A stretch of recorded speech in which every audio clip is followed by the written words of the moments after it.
Rubrique Histoire et Nouvelles Technologies avec Baptiste et Nico. Bonjour patron, on bosse sur quoi aujourd'hui comme sujet? Contact avec les extraterrestres. C'est parti.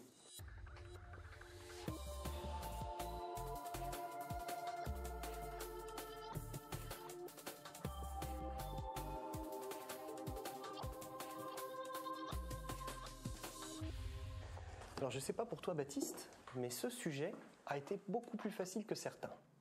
Le contact avec les extraterrestres, j'ai l'impression que c'est un sujet vu et revu.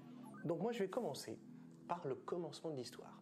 1947, nous sommes dans le Nouveau-Mexique, dans la petite ville de Roswell, et un fameux soir, dans le champ de McBrazel, un objet qui s'apparente à une soucoupe volante va s'écraser dans son champ. Ce qu'il se passe à ce moment-là, c'est que Marc Brazel alerte les journaux locaux, ainsi que la division militaire la plus proche, qui est la 509e unité de bombardement atomique de Roswell, la seule base aux États-Unis qui dispose de la bombe atomique, et fait venir un de ses généraux. Moi, je posais la question, comment les personnes aussi haut gradées de cette unité ont pu confondre une soucoupe volante avec un ballon-sonde, qui est l'explication officielle de l'armée américaine. Moi, patron, dans mes recherches d'un point de vue scientifique, je vais vous parler de grands projets qui permettent de sonder l'espace. Et notamment parler du projet SETI, ou plus communément appelé Grandes Oreilles. Moi, ce que je trouve sympa dans ce projet, même s'il date de 1960, c'est que depuis 1999, il existe un petit logiciel qui s'appelle SETI Atom, que tout un chacun peut installer chez soi, en tant que calculateur faisant partie du grand réseau de traitement de l'information des radiotélescopes du projet. Et j'irais même jusqu'à dire, pour continuer sur le traitement de l'information, qu'il existe un grand projet satellitaire de radiotélescope gigantesque, le plus grand du monde, qui s'appelle SKA, et qui est aujourd'hui en construction entre l'Australie et l'Afrique du Sud. Imaginez la quantité d'informations et la taille du système. Ce projet est en train de se construire. Il permettrait de voir l'univers primordial à 13,7 milliards d'années-lumière et d'en entendre les échos. Alors les petits hommes mères, s'ils veulent communiquer avec nous, on est prêt à les recevoir. En 1996, au Brésil, à Varginha, une soucoupe volante, un OVNI, objet volant non identifié, s'écrase au Brésil. Que s'est-il passé à Varginha?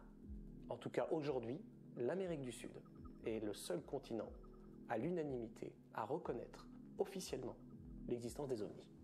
Et moi, je suis persuadé qu'avec les recherches que j'ai faites, que les extraterrestres, le contact extraterrestre, il faut le regarder sur notre planète et pas là-haut. Pourquoi? Parce que ça revient au même principe que d'aller chercher une aiguille dans une botte de foin que de regarder dans la galaxie. Pour conclure, je me suis dit qu'il fallait que je trouve encore une personnalité, un homme qui représente ce qu'est la vraie recherche sur les extraterrestres. Cet homme a travaillé à la collaboration du film de Steven Spielberg, le fameux film Rencontre du troisième type.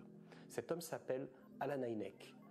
Je suis tombé un petit peu amoureux de ce personnage en faisant ses recherches. Je trouve que c'est un homme très carré qui a connu les deux côtés. C'est-à-dire qu'à la base, il a été embauché par l'US Air Force, par le gouvernement américain, pour détruire tous les témoignages d'OVNI sans exception. Et après plusieurs années de travail avec eux, il s'est rendu compte qu'une réalité physique existait derrière ce phénomène. Aujourd'hui, Alan Hynek est probablement la personne la plus respectée. Il est décédé malheureusement. Il nous a laissé beaucoup de choses et démontre encore une fois que les extraterrestres, il faut les rechercher sur la Terre, boss, pas dans l'espace.